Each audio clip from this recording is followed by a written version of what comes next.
ngasi Kangleipak lamdam masida Manipur leiriba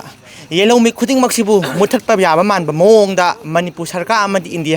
sarkarna Rahul Ketuna umbadawna umsallaga Yelomi punamakse thamliba si ahanba maktada praja khuding makki pendaba thamoida lei maram aduna ngasi Langthabal Mantrikhong apunba maira paibi loina Langthabal chingthakta leibiriba nagagi isinau ima maira paibi punamakka loinana ngasi maira khongchat asi chachabani khongchat asigi pandamdi Manipur Yelomi ase kannabagi damakta Manipur changsellegliba mitop haibatare refugee ju haibatare khuding makse hana masak khangtok pira matungda lauthok pikro adugi matungda kona Manipur amadi India pumbada sahi tara khuding gi thiri ba census ase thibiu haibani Manipur da karigumba mitop khandok tabita census thigi bataragadi Manipur gi Yelomi gi tungi lambi leroi loina na Manipur Yelomi aikhoi gi tasengba Horokphamni haiba puto kaurokadaba manba amani Yelomi mutkadaba manba kaya amana maram oiraga praja punamak Yelomi punamak manaraga naga amadi maitai manaraga amadi laibiriba maitai pangal punamak phuruk khudimangna manaraga Manipur changselaiba mitop khudimak sa handa khantokpigo madu khantokpa loira matungda kona census tawbiu haibase praja punamakki dimani masi demand se lairiba sarkar sina pibigadawni praja gi Khollao di Ishori Khollao ni masigi demand je pibi bagi mahuta sum asuk kuina demand kya tala aba wanghai world club ta numit kya ni ahing liarik tuna khongjang kaya ma changsalaga laira pokta hojik phabo tumina leiba haibase sarkar mana pangna sum leisanaba mamit tang sum leisanaba haibase tasengna koini yengkhaluba matamda yam nangak pa haibadu ti kasu oide maram karigino haiba matamda leiriba paliba laingak se mi lalon ba laingak ni haiba matamda haiman ba thok laroi da ba laingak amani mi bu hingna halaga matamda magi loinabi phawda pijagi haibagi wathok leigi amadi mi la lomba laingak ni haiba matamda mi halaga thika tawba laingak ni haiba matamda haiman ma thok lorda laingak ni mataw karamna hairibano aikhoi gi cham cham leijarami ba khun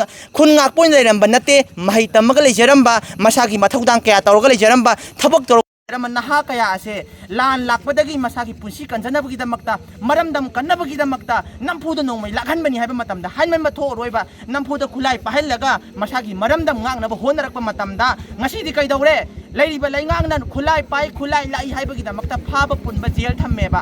jail laukthongnabagi damakta lupa lak tingiba imung manung leita laire imung manung kaya amana lak paisa tingiba aduga macha lauthoiba khulai su nampuda laingangna maram oirga paihanba paisa lak tinga su lauthokpa aduga sona kanda awana tarakpa laikhijaba mioi khara khikirina lupa lak tara gi kheti puron pigani lainga lauthokpa madoi bataragadi nakanna mada laingangna micham prajabu khulai pahellaga khulai pai habagi pharaga paisa khongatpa nakanna madana lupa lak tara piraga karba tawba thika tawba leiriba lengak lon nglu singba singje makhoigi history thigaluba matamda mangat yenglu matamda anamna thika da ngak toin taweba aduna makhoina mi thika tawbagi hainabi se ngasi Manipur khunai sum chanaraga leire makhoina kana sisinare hauji koina kuki sisinare khara leiraga atoba phuru ama sisinarak pasu yai akhoi haiba ngamde ado hauji sisinareba kuki or any proof sisinarak pa yaba pose Manipur mitok ngata oibanina makhoi jahana khantok pigro masi khantok matungda kona census tawbiu haibase praja punamaki Khollao ni masi tahogdaba taragadi ngasigi tungi mirol haibase amuk hanna Manipur sida Yelomi leigadawba mandre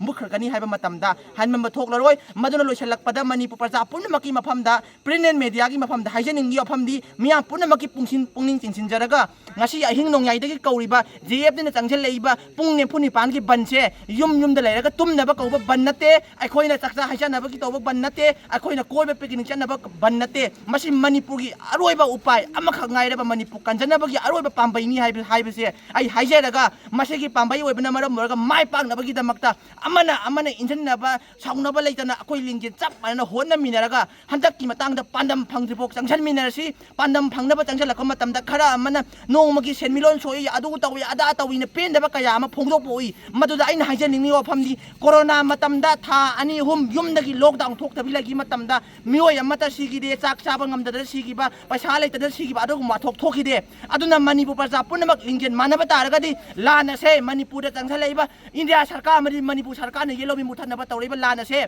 numit nini khaki banna si loisanma ngamgani haibase haijaraga tension jari